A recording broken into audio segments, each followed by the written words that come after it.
Welcome to Verbal Pick Radio, where we give you a verbal image of life, and we are everyday people. Look, this hot off the press, right? New York Times.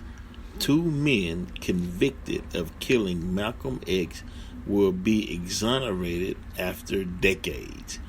The 1966 convictions of the 2 men are expected to be thrown out after a lengthy investigation, validating long-held doubts about who killed the civil rights leader. Wow. One is Muhammad A. Aziz and Khalil Islam. They maintained their innocence but were convicted on the testimony of several eyewitnesses' conflicting stories. There was no physical evidence against them at all. 2 of the men found guilty of the assassination of Malcolm X are expected to have their convictions thrown out on Thursday. The Manhattan District Attorney and lawyers for the 2 men said, rewriting the official history of one of the most notorious murders of the civil rights era. For decades, historians have cast doubt on the case against the 2 men, Muhammad A. Aziz and Khalil Islam, who each spent more than 20 years in prison. And that's how easy they can railroad us. They spent 20 years in prison for a crime they didn't commit just because they needed a body. They needed 2 bodies. They had to pin it on somebody. Hey, you would do. And also they had to create a negative image against the Nation of Islam at that time, to say that the Nation of Islam, members of the Nation of Islam killed Malcolm X, to make people say, hey, they killed their own. Their exoneration represents a remarkable acknowledgement of grave errors made in a case of towering importance. The 1965 murder of one of America's most influential black leaders, it's long overdue, said Brian Stevenson, a civil rights lawyer and the founder of the Equal Justice Initiative. This is one of the most prominent figures of the 20th century who commanded numerous attention and respect, and yet our system failed. A failed Malcolm. A 22-month investigation conducted jointly by the Manhattan District Attorney's Office and lawyers for the 2 men found that prosecutors and 2 of the nation's premier law enforcement agencies, the Federal Bureau of Investigation. Now, the Federal Bureau of Investigation job is to investigate. And the New York Police Department, okay, we know what that's about, had withheld key evidence that, had it been turned over, would likely have led to the men's acquittal. Why? Why go through? See, the value of black life is only important to black life. And if it's valuable to you, then you gotta fight. You gotta fight for your rights. You have to fight for your existence. You have to fight to do business. You have to fight, but fight indeed. The 2 men known at the time of the killing as Norman 3X Butler and Thomas 15X Johnson spent decades in prison for the murder, which took place on February 21st, 1965. Remember that date, February 21st, 1965. When? February 21st, 1965 was the day Malcolm X was murdered. When the 3 men opened fire inside the crowded Audubon Ballroom in Manhattan as Malcolm X was starting to speak. But the case against them was questionable from the outset, and in the decades since, historians and amateur investigators have raised doubts about the official story. The review, which was undertaken as an explosive documentary about the assassination and a new biography, renewed interest in the case, did not identify who prosecutors now believe really killed Malcolm X. Those who were previously implicated but never arrested are dead. Nor did it uncover a police or government conspiracy to murder him. It also left unanswered questions about how and why the police and the federal government failed to prevent the assassination by at least one member of a New Jersey chapter of the Nation of Islam. The man, Mujahid Abdul Halim, was also found guilty and his conviction stands. At the trial, he confessed to the murder, but said and has maintained that the other two men were innocent. Wow.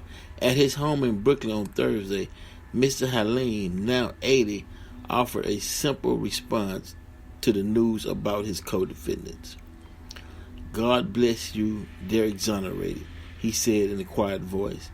The acknowledgement by Cyrus R. Vance Jr. Wait, let me go back, y'all. Point. Now, the one, Mujahid Abdul Halim, was also found guilty, right? He confessed to doing it, and he got out before the ones who had doubt if they ever played a role in the assassination of Malcolm X. He was out. Wow, that's wild. The acknowledgement by Cyrus R. Vance Jr., the Manhattan District Attorney, who is among the nation's most prominent local prosecutors, recasts one of the most painful moments in modern American history. And at a time when racism and discrimination in the criminal justice system are once again the focus of a national protest movement, it reveals a bitter truth that two of the people convicted of killing Malcolm X, black Muslim men, hastily arrested and tried on shaky evidence, were themselves victims of the very discrimination and injustice that he denounced in language that has echoed across the decades. Of course, these men spent 20 years of their lives for a crime that they didn't commit. But wait, no, I apologize. They spent more than 20 years. More than 20 years. They just got exonerated. We'll fix that. Okay, let's get back to it. Okay, modern American history.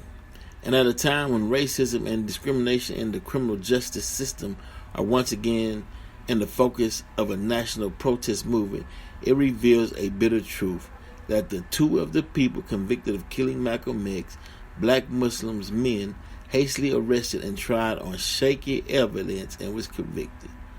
Wow.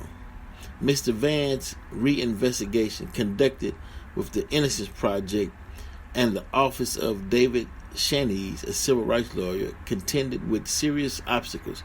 Many of those involved in the murder case, including witnesses, investigators, and trial lawyers, as well as other potential suspects, died long ago. Key documents were lost to time, and physical evidence such as murder weapons were no longer available to be tested.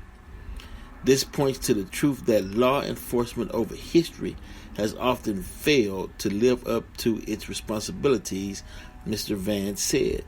These men did not get the justice that they deserved and did not get a fair trial. Still, the evidence available was significant. A trove of FBI documents included information that implicated other suspects and pointed away from Mr. Islam and Mr. Aziz. Prosecutor notes indicated they failed to disclose the presence of undercover officers in the ballroom at the time of the shooting. And police department files revealed that a reporter for the New York Daily News received a call the morning of the shooting indicating that Malcolm X would be murdered, right? They just ignored all the evidence. They had undercover officers in the ballroom at that time. Malcolm X gets assassinated, and they just grab two members of the Nation of Islam to create a narrative that Malcolm X was killed by his own. Wow.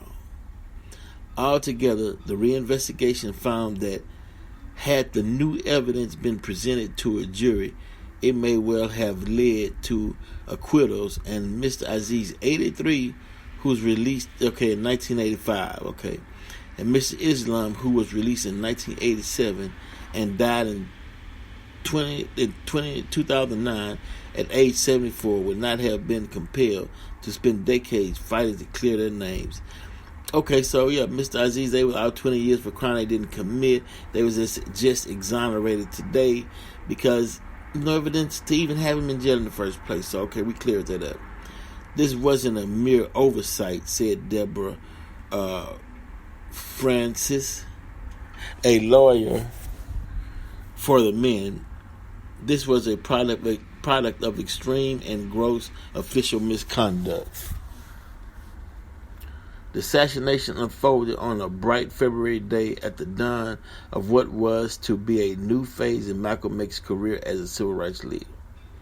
He had introduced himself to the American public 6 years earlier, a Nebraska-born street hustler turned minister speaking forcefully on behalf of the Nation of Islam, the black nationalist group, about the way that white authorities abuse their power and brutalize black people. And it's sad to say that fight is ongoing. It shouldn't be, but it is. One of the reasons why it shouldn't be is because too many black people in America with educations, power, and might to put up with foolishness. Should have stopped a long time ago. Too many intelligent people to put up with foolishness of racism and white supremacy. Right. But it's coming. Times are changing. Because you can't evolve into a society in which you like to see everyone prosperous with the negative anchor of racism and white supremacy clutched on its legs. Verbal Pick Radio, we're out.